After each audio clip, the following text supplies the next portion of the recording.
تو اس میں جو ہے وہ بڑی پریشانی ہوئی مجھے بھی، کہ لیکن جب میں نے حدیث شریف دیکھی نا تو پھر میں نے کہا یار دیکھو، ہمیں کوئی اگر ہمیں کوئی اچھی بات بتاتا ہے نا، ہمیں ذرا پہلے سن لینی چاہیے وہ بات، اس کے بعد جو ہے ہمیں جانی چاہیے۔ یہ حدیث شریف ذرا دیکھیے گا، میں آپ کو چونکہ یہ فتوی آپ کو اس لیے دکھاتا ہوں تاکہ آپ کو نا صحیح بات کا پتہ لگے، ہر چیز کا مسئلہ آپ کو پتہ ہونا چاہیے۔ اور یہ میں کتنی دفعہ دکھا چکا ہوں، لیکن ہم ہر دفعہ سمجھنا چاہیے، ہمیں ہر دفعہ ہم ایسے پڑھا کریں، ٹھیک ہے۔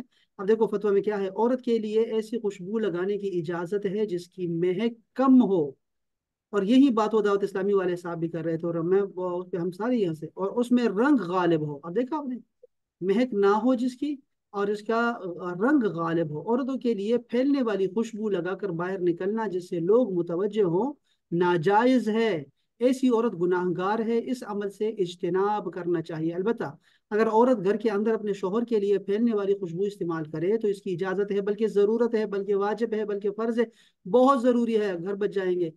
لیکن اگر گھر میں نامحرم افراد بھی ہوں تو ایسی خوشبو استعمال کرنے سے اجتناب کرنا چاہیے۔ اب یہ حدیث شریف جو ہے بڑی مشہور ہے، یہ ایک حدیث ہے، ٹھیک ہے۔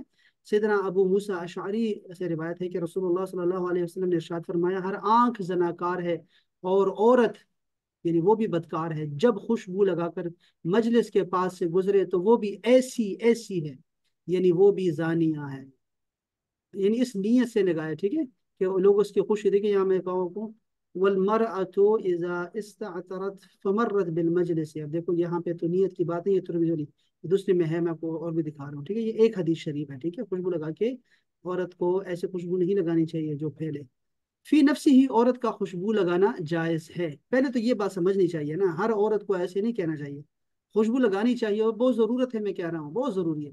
لیکن حدیث شریف میں عورت کے لیے ایسی خوشبو لگانے کا حکم ہے جس کی مہک کم ہو اور اس میں رنگ غالب ہو، لہٰذا عورت کے لیے بھڑکدار خوشبو لگانا اور ایسی خوشبو لگا کر گھر سے باہر نکلنا جائز نہیں۔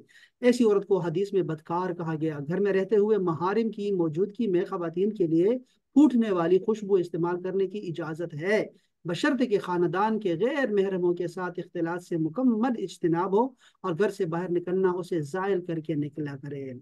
اچھا، یہ حدیث بھی انہوں نے ادھر بھی وہی حدیث لکھی ہے، ٹھیک ہے، انہوں نے بھی یہی لکھا ہے، یہی فتویٰ ان کا بھی ہے۔ میں وہ آپ کو اور بھی حدیث دکھانا چاہتی ہوں۔ اچھا جی، عورت کا خوشبو لگانا باہر نکلنا حرام ہے، کیا حدیث شریف ہے؟ حدیث شریف کل عین زانیہ بدل، جو عورت عطر لگا کر باہر نکلے اور لوگ اس کی خوشبو سونگے تو وہ زانیہ ہے، اور ہر آنکھ زنا کرنے والی عورت جو آنکھ دیکھے اس کو، مردوں کی بھی ساتھ ساتھ میں نا اصلاح ہونی چاہیے کہ مرد بھی نہ ایسے بار بار نہ دکھایا گیا، ایسے بار بار نہ دیکھا کرے عورت کو۔ تو بس یہ مسئلہ ہے، ہم جو چیزیں پڑھ رہے تھے بس یہی ہیں۔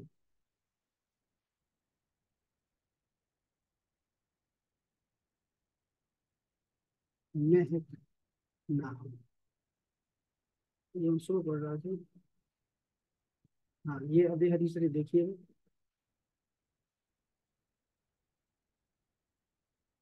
یہ حدیث دیکھیے، یہ حدیث میں ابو ہریرہ رضی اللہ تعالیٰ روایت کرتے ہیں کہ مردوں کی خوشبو وہ ہے جس کی مہک ظاہر ہو اور رنگ چھپا ہو، اور عورت کی خوشبو وہ ہے جس کا رنگ ظاہر ہو اور مہک چھپی ہوئی ہو۔ اور یہ حدیث شریف ہے، دیکھ لیں آپ، ٹھیک ہے، حسن بخاری۔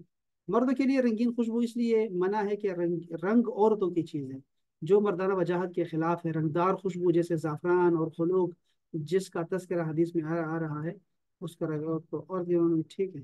یہ ساری حدیث شریف ہمیں یاد رکھنی ہے۔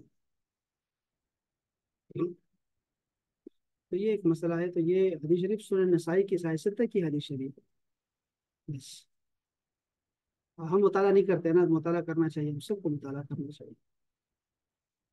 اچھا، ٹھیک ہے بس۔ چلیں، بسم اللہ الرحمن الرحیم، اعوذ باللہ من الشیطان الرجیم، بسم اللہ الرحمن الرحیم۔ ولا تنکحوا المشرکات، ولا تنکحوا اور نکاح نہ کرو، المشرکات مشرک عورتوں سے، حتی یؤمن یہاں تک کہ وہ مسلمان ہو جائیں، ولامۃ اور جو لونڈی ہے، مؤمنۃ مومنہ لونڈی، خیرن وہ بہتر ہے من مشرکتن مشرک عورت سے، ولو اعجبتکم اگرچہ تمہیں وہ مشرک عورت پسند ہی کیوں نہ ہو، تمہیں وہ مشرک عورت اس سے محبت ہی کیوں نہ ہو، اس سے تمہاری مومن لونڈی بہتر ہے۔ پھر فرمایا تیسرا جملہ، ولا تنکحوا المشرکین اور نہ ہی مشرک مردوں سے نکاح کرو، حتی یؤمنوا یہاں تک کہ وہ ایمان لے آئے، ولعبد اور جو غلام ہے، مؤمن مومن غلام، خیر من مشرکن وہ مشرک سے بہتر ہے، ولو اعجبکم اگرچہ وہ تمہیں پسند ہی کیوں نہ ہو، مشرک آدمی اس سے غریب اور غلام مومن بہتر ہے۔ اولئک یدعون الی النار یہ سارے مشرک جو ہے یہ دعوت دیتے ہیں دوزخ کی طرف، بلاوا دیتے ہیں، یعنی ان کے ساتھ شادی کرنا، ان کے ساتھ نکاح کرنا تمہیں دوزخ کی طرف لے جائے گا۔ واللہ یدعو الی الجنہ اور اللہ تعالیٰ تجھے ہر وقت جو ہے وہ جنت کی دعوت دیتا ہے، والمغفرہ اور مغفرت کی طرف دعوت دیتا ہے، بخشش کی طرف، بإذنہ اپنی اذن کے ساتھ، ویبین آیاتہ اور واضح کرتا ہے اپنی آیات کو، للناس لوگوں کے لیے، لعلہم یتذکرون کہ ہو سکتا ہے وہ نصیحت پکڑیں۔ ایک یہ آیت تھی جو کہ سورہ البقرہ کی ہے، 221 نمبر آیت تھی، ٹھیک ہے۔ اب یہاں پہ میں بالکل آپ کو طور سے کچھ واقعات ہیں وہ سنانا چاہتا ہوں، کچھ مسائل ہیں وہ بتانا چاہتا ہوں، ٹھیک ہے، جتنا میں پڑھ سکا۔ یہ آیت حضرت مرثد غنوی رضی اللہ تعالی عنہ کے بارے میں نازل ہوئی ہے، ٹھیک ہے، یہ صحابی ہیں، وہ ایک بہادر انسان تھے، سرکار دو عالم صلی اللہ تعالی علیہ وآلہ وسلم نے انہیں مکہ مکرمہ روانہ فرمایا تاکہ وہاں سے کسی تدبیر کے ساتھ مسلمانوں کو نکال لائیں۔ وہاں عناق نامی ایک مشرکہ عورت جو زمانے جاہلیت میں ان کے ساتھ محبت کرتی تھی، وہ حسین بھی تھی، مالدار بھی تھی۔ جب اس کو پتہ لگا کہ حضرت مرثد وہ تشریف لائے ہیں تو وہ آپ کے پاس آئی اور اپنی طرف دعوت دی۔ آپ نے خوف الہی کی وجہ سے اس سے اعراض کیا۔ آپ کو پتہ ہے کہ اگر کوئی حسین مالدار عورت تجھے گناہ کے لیے بلائے اور وہ اللہ کے خوف سے نہ جائے، اگرچہ اسے کوئی روکنے والا نہ ہو، تو وہ قیامت کے دن عرش الہی یا پھر ایک جگہ لکھا ہے سائے الہی میں رہے گا۔ وہ جو سائے میں کھڑے ہوں گے نا ان میں سے ایک یہ شخص ہے۔ تو آپ سمجھ سکتے ہیں کہ یہ ساری تفاسیر، میں نے بھی ساری تفاسیر پڑھی ہیں، بہت ساری تفاسیر، ان میں یہی واقعہ لکھا ہے، اس آیت کا شان نزول یہی لکھا ہے۔ تو اس کا مطلب ہے کہ سارے لوگ گواہ ہیں کہ حضرت مرثد غنوی، ایسے تو اللہ تعالیٰ ویسے بھی ان سے راضی ہیں، لیکن وہ جو قیامت میں جو سائے تلے کھڑے ہوں گے وہ ان میں سے یہ مرثد غنوی بھی ہے۔ اللہ تعالیٰ ہمیں بھی کوئی سبب بنا دے۔ 7 طرح کے لوگ ہیں جو سائے میں رہیں گے قیامت کے دن، اور جتنا میں پڑھتا جا رہا ہوں قیامت کے بارے میں تو پریشانی سی لاحق ہو گئی ہے۔ تو دعا کریں کہ اللہ تعالیٰ ہم سب کو اگر یہ وقت قبولیت ہے تو اللہ تعالیٰ ہم سب کو جو ہے وہ کسی بہانے سے اپنے رحمت کے سائے میں کر لے، اور قیامت کے دن کے وحشت سے، خوف سے، تنہائی سے، اور وہ جو پسینے میں لوگ ڈوبے ہوں گے، وہ شرمساری سے، رسوائی سے اللہ تعالیٰ ہمیں محفوظ فرمائے، اور اپنے سائے تلے اللہ تعالیٰ ہم سب کو جو ہے وہ جگہ عطا فرمائے۔ تو حضرت مرثد جو تھے وہ انہوں نے کیا کہا؟ اللہ تعالیٰ کا ڈر ہے، حالانکہ رسول اللہ تو مدینہ منورہ میں ہے، میں نے کہا نہیں مجھے اللہ تعالیٰ سے ڈر ہے، اور فرمایا اسلام اس کی اجازت نہیں دیتا۔ تب اس نے نکاح کی درخواست کی تو آپ نے فرمایا یہ بھی رسول خدا کی اجازت پر موقوف ہے۔ اندازہ کریں محبت بھی ہے، یہ ایسے محبت کرنے والے عذرا بنی عذرا سے ہے، یہ لوگ اتنے صاف ستھرے لوگ ہیں، پاکیزہ محبت کرتے تھے۔ اندازہ کریں، آپ کو کہہ رہے ہیں رسول اللہ کی اجازت ہوگی تو تب نکاح کر سکوں گا تجھ سے، جائز کام بھی رسول اللہ کے حکم سے ہی کروں گا۔ چنانچہ پھر اپنے کام سے فارغ ہو کر جب آپ نبی کریم صلی اللہ علیہ وسلم کی خدمت میں اقدس میں حاضر ہوئے تو صورتحال عرض کر کے نکاح کے متعلق دریافت فرمایا، تو اس پر یہ آیت کریمہ نازل ہو گئی، اور فرمایا گیا کہ مشرکہ عورتوں سے نکاح کی اجازت نہیں ہے اگرچہ وہ تمہیں پسند ہی کیوں نہ ہو۔ البتہ یہ یاد رہے کہ اہل کتاب یعنی یہودی عیسائی عورت سے نکاح کرنا جائز ہے۔ اس کی تفصیل ہم بعد میں کریں گے، ابھی میں آپ کو بتاتا ہوں اس کے بارے میں۔ اور یہ جو فرمایا نا کہ وَلَا أَمَةٌ مُؤْمِنَةٌ خَيْرٌ مِّن مُشْرِكَةٍ، کہ مشرک عورت سے تمہاری لونڈی جو مومنہ ہے وہ بہتر ہے۔ تو اس کا شان نزول یہ ہے کہ ایک روز حضرت عبداللہ بن رواحہ رضی اللہ تعالی عنہ نے کسی خطا پر اپنی باندی کو تمانچہ مارا، تھپڑ مارا۔ اب دیکھیے ذرا، صحابی ہیں، تھپڑ مار دیا ایک بچی کو، ٹھیک ہے، باندی کو۔ پھر نبی کریم صلی اللہ علیہ وسلم کی خدمت اقدس میں حاضر ہو کر ذکر کیا۔ سرکار دو عالم صلی اللہ تعالی علیہ وآلہ وسلم نے اس کی ایمانی حالت کے متعلق دریافت کیا، یعنی وہ جو باندی ہے اس کے بتاؤ وہ مومنہ ہے یا کافرہ ہے، مشرکہ ہے، کیا ہے؟ تو آپ نے عرض کیا کہ وہ اللہ تعالیٰ کی وحدانیت اور حضور اقدس کی رسالت کی گواہی دیتی ہے، نمازیں پڑھتی ہے اور رمضان کے روزے رکھتی ہے، اچھی طرح وضو بھی کرتی ہے اور نماز بھی پڑھتی ہے۔ تو حضور پر نور صلی اللہ علیہ وسلم نے ارشاد فرمایا وہ مومنہ ہے۔ اب رسول اللہ کی گواہی آ گئی اس خاتون کے بارے میں جس کا نام بھی ہمیں نہیں پتا۔ اللہ، کتنے خوش نصیب لوگ تھے یہ سارے کے سارے۔ حضرت عبداللہ بن رواحہ نے عرض کیا تو اس ذات کی قسم یا رسول اللہ جس نے آپ کو سچا نبی بنا کر مبعوث فرمایا ہے، میں اس کو آزاد کر کے اس کے ساتھ نکاح کروں گا۔ چنانچہ آپ نے ایسا ہی کیا۔ اندازہ کریں، لونڈی سے نکاح کرنا، اور وہ بھی یعنی ایسے ہوتی تھی نا، بازار سے خریدی ہوتی تھی، ایسے ہوتی تھی۔ اب اس سے نکاح کون کرتا تھا؟ یعنی لوگ نہیں کرتے تھے نکاح، وہ تو ان کو تو بڑا کمی کمی سمجھتے تھے۔ ہمارے معاشرے میں لوگ نوکروں کو کمی کمی سمجھتے ہیں، ملازموں کو، تو یہ تو لونڈی ہوتی تھی، خریدا ہوتا تھا۔ تو اندازہ کریں کہ اس سے نکاح فرمایا آپ نے، آزاد کر کے نکاح فرمایا۔ تو چنانچہ آپ نے ایسا ہی کیا۔ اس پر لوگوں نے آپ کو پیغور دیا، تانا دیا کہ تم نے ایک سیاہ فام باندی کے ساتھ نکاح کیا، حالانکہ فلاں مشرکہ آزاد عورت تمہارے لیے حاضر ہے، وہ حسین بھی ہے، مالدار بھی ہے۔ اس پر یہ آیت اتری ہے کہ باندی بہتر ہے مشرک عورت سے، مومنہ ہونی چاہیے بس۔ مسلمان باندی مشرکہ عورت سے بہتر ہے، خواہ وہ مشرکہ آزاد ہو اور حسن و جمال کی وجہ سے اچھی معلوم بھی ہوتی ہو۔ یہ بات ہمیں سمجھ آ گئی۔ اب حدیث کا جو آیت کریمہ کا تیسرا ٹکڑا ہے، فرمایا اور مشرکوں کے نکاح میں نہ دو جب تک وہ ایمان نہ لے آئیں۔ یہ عورت کے سرپرستوں سے خطاب ہے کہ اپنی مسلمان عورتوں کو مشرکوں کے نکاح میں نہ دو۔ مسلمان عورت کا نکاح مشرک اور کافر کے ساتھ باطل اور حرام ہے، ٹھیک ہے؟ مشرک کافر لوگ تو تمہیں جہنم کی آگ کی طرف بلاتے ہیں، چنانچہ جبکہ اللہ تعالیٰ تمہیں اپنی مغفرت کی طرف بلاتا ہے اور تمہیں نصیحت فرمانے کے لیے تم پر اپنے احکام نازل فرماتا ہے۔ اس آیت میں آج کل کے مسلمانوں کے لیے بہت واضح حکم موجود ہے۔ انتہائی افسوس ہے کہ قرآن میں اتنی صراحت اور وضاحت سے حکم آنے کے باوجود مسلمان لڑکوں میں مشرکہ لڑکیوں کے ساتھ اور یوں ہی کافر لڑکوں اور مسلمان لڑکیوں میں باہم شادیوں کا رجحان بڑھتا جا رہا ہے، خاص طور پر ان علاقوں میں جہاں کفار و مسلم اکٹھے رہتے ہوں۔ مغربی طرز زندگی نیز لڑکیوں اور لڑکوں اور لڑکیوں کی مخلوط تعلیم جہاں اور تباہیاں مچا رہی ہے اور بے حیائی کا طوفان امڑ آیا ہے، وہی باہم ایسی حرام شادیوں کے ذریعے زندگی بھر کی بدکاری کے سلسلے میں جاری اور ساری چل رہا ہے۔ اس تمام صورتحال کا وبال ان لڑکے لڑکوں پر ہے جو ان میں ملوث ہیں، اور ان والدین پر بھی جو راضی خوشی اولاد کو اس جہنم میں جھونک دیتے ہیں، اور ان حکمرانوں اور صاحب اختیار پر بھی اس کی جو ہے نا وہ وبال ہے اس کا، جو ایسی تعلیم کو رواج دیتے ہیں یا باوجود قدرت اس کا انسداد کرنے کی کوشش نہیں کرتے، اور یوں ہی اس کا وبال ان نام نہاد جاہل دانشوروں، لبرلزم کے مریضوں اور دین دشمن قلمکاروں پر بھی ہے جو اس کی تائید اور حمایت میں ورق کو سیاہ کرتے رہتے ہیں۔ تو یہ ہم نے سمجھا ہے اس مسئلے کو۔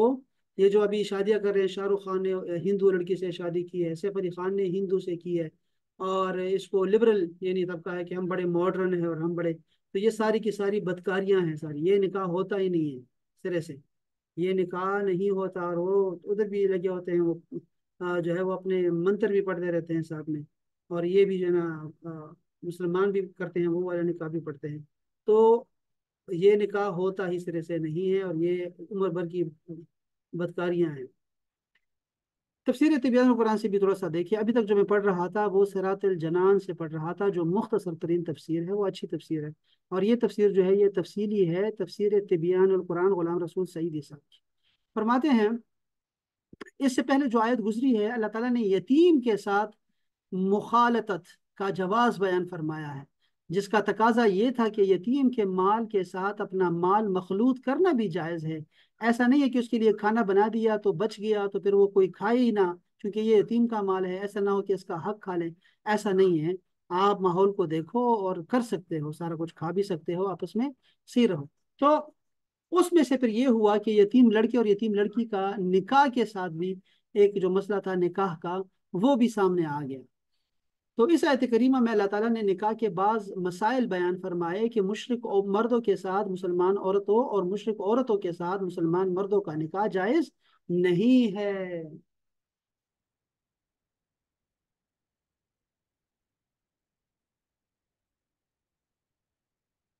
اسلام میں جائز ہے کہ اہل کتاب، یعنی یہ جو عیسائی ہے اور یہودی ہیں، وہ ان کے ساتھ مسلمان مرد کے نکاح کر لیں، لیکن اہل کتاب مردوں کے ساتھ مسلمان عورتوں کا نکاح کرنا جائز نہیں ہے۔ قرآن مجید نے مشرک عورتوں سے نکاح کی ممانعت کے باوجود کتابیہ یعنی کہ یہودی اور عیسائی عورت کے ساتھ نکاح کو اجازت دی ہے۔ اور اہل کتاب کا ذبیحہ تمہارے لیے حلال ہے اور تمہارا ذبیحہ ان کے لیے حلال ہے، اور تمہاری آزاد پاک دامن مسلمان عورتیں اور تم سے پہلے اہل کتاب کی آزاد پاک دامن عورتیں تمہارے لیے حلال ہیں، جبکہ تم ان سے نکاح کر کے ان کا مہر ادا کر دو، نہ ان سے ظاہراً بدکاری کرو اور نہ خفیہ آشنائی کرو۔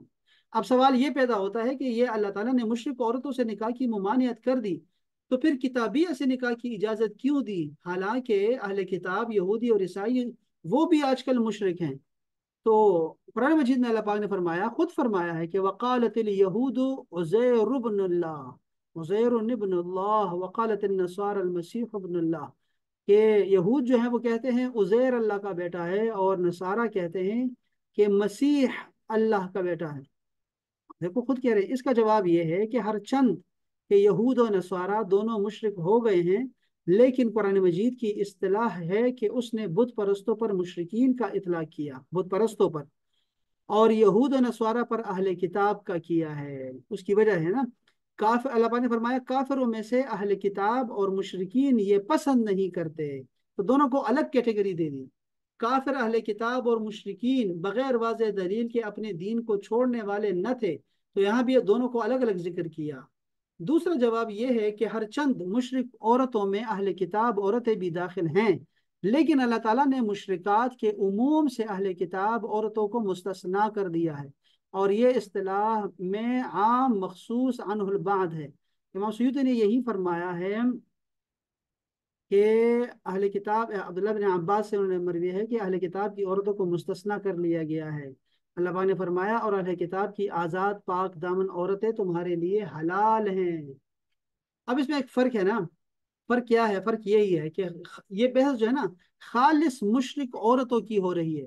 اہل کتاب کی جو عورتیں ہوتی ہیں، اہل کتاب والی یہودی اور نصارہ، یہ ہے کہ مشرک نہ خدا کو مانتا ہے، نہ کتاب کو مانتا ہے، نہ رسول کو مانتا ہے، نہ قیامت کو مانتا ہے، نہ جزا کو مانتا ہے، نہ سزا کو مانتا ہے، نہ حلال و حرام کا قائل ہوتا ہے۔ اس کے برعکس جو اہل کتاب ہیں یہود و نصارہ، یہ ان تمام امور کو مانتے ہیں۔ ان کے کفر کی صرف وجہ یہ ہے کہ انہوں نے غلو محبت میں اپنے اپنے رسول کو خدا اور خدا کا بیٹا کہہ دیا، اور ہمارے رسول کو مانتے نہیں ہیں، لیکن وہ بھی آخرت کو مانتے ہیں اور بہت اللہ کو مانتے ہیں اور بہت ساری چیزیں مانتے ہیں وہ لوگ۔ تو وہ تھوڑے سے الگ کیٹیگری کے لوگ ہیں۔ جو دوسری بحث ہے نا، سوال جو پیدا ہو رہا ہے وہ یہ ہے کہ مسلمان مردوں کا نکاح تو ہو سکتا ہے اہل کتاب عورتوں کے ساتھ، لیکن مسلمان عورتوں کا اہل کتاب مردوں کے ساتھ نکاح نہیں ہو سکتا۔ اس کی وجہ تو سب کو ظاہر ہے، سب کو پتہ ہے، اس لیے کہ یہ جو ہماری گھریلو زندگی ہوتی ہے نا، اس میں مرد ہی جو نا وہ فیصلے کرتا ہے، اور اس کا گھر میں قبضہ بھی ہوتا ہے، اقتدار بھی ہوتا ہے۔ عورت فطرتاً جو ہے وہ نیچے رہتی ہے اس کے، اور گھر کی محکوم بن کے رہتی ہے۔ اگر کسی یہودی یا عیسائی اور مرد کے ساتھ مسلمان عورت کا نکاح جائز ہوتا تو عین ممکن تھا کہ وہ مسلمان عورت اپنے کافر شوہر کے اعتقاد اور خیالات سے متاثر ہو جاتی اور اسلام کو چھوڑ کر مرتد ہو جاتی۔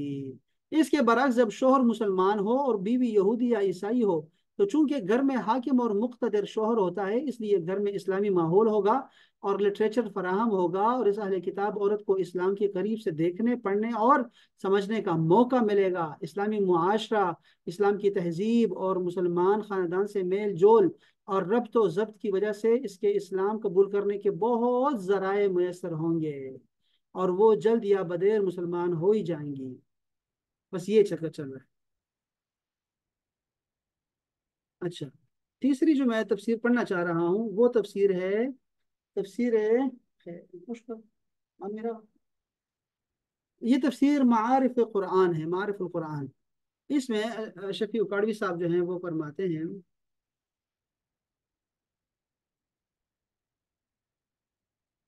یا ربی،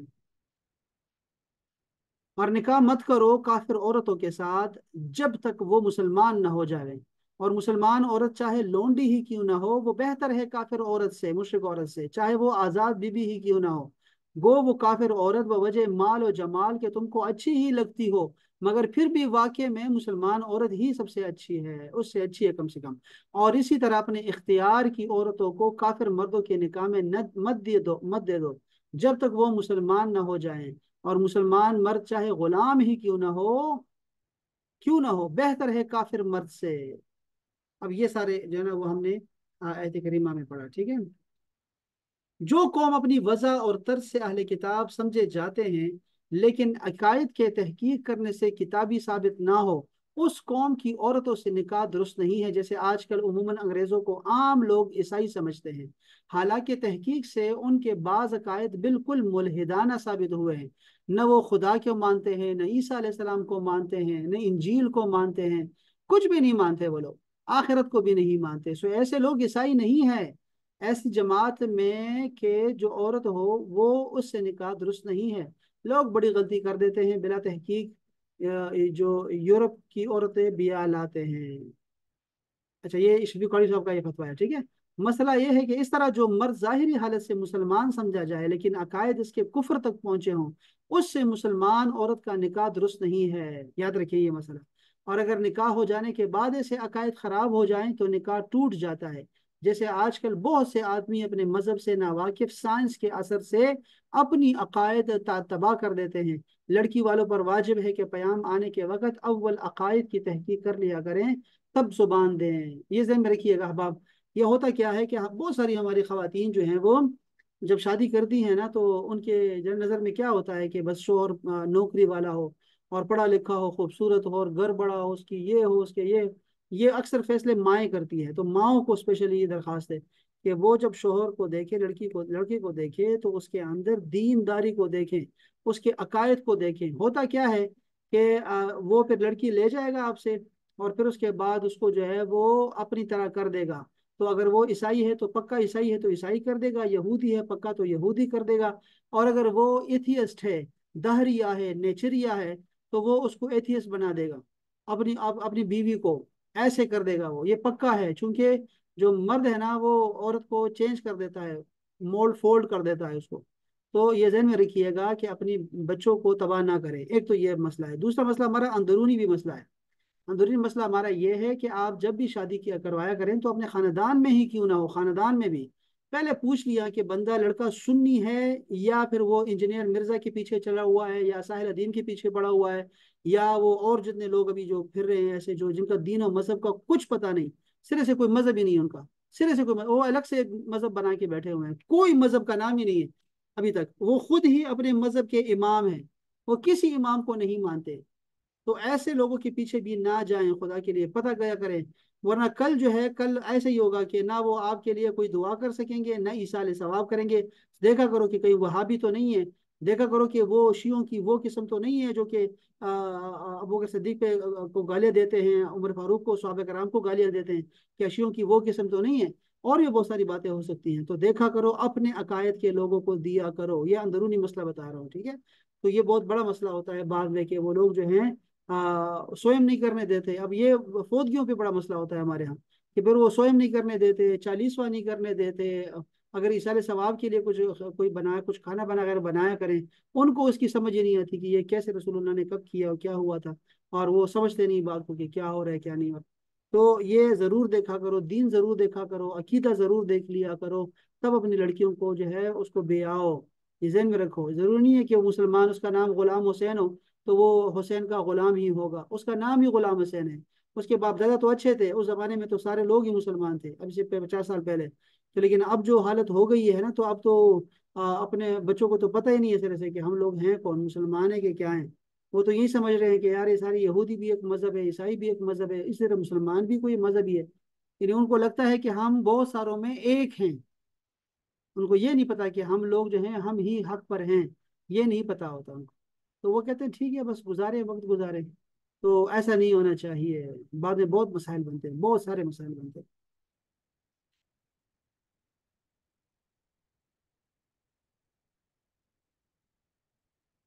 انہوں نے بھی وہی بات کی ہے کہ اگر عورت کو بیاہ کے لاؤ گے تو پھر ٹھیک ہے اہل کتاب سے، لیکن اپنی لڑکیوں کو اہل کتاب کو نہ دو، کیونکہ وہ ان کو خراب کر دے گا، پھر آپ اپنی لڑکیوں سے بھی ہاتھ دھو بیٹھو گے۔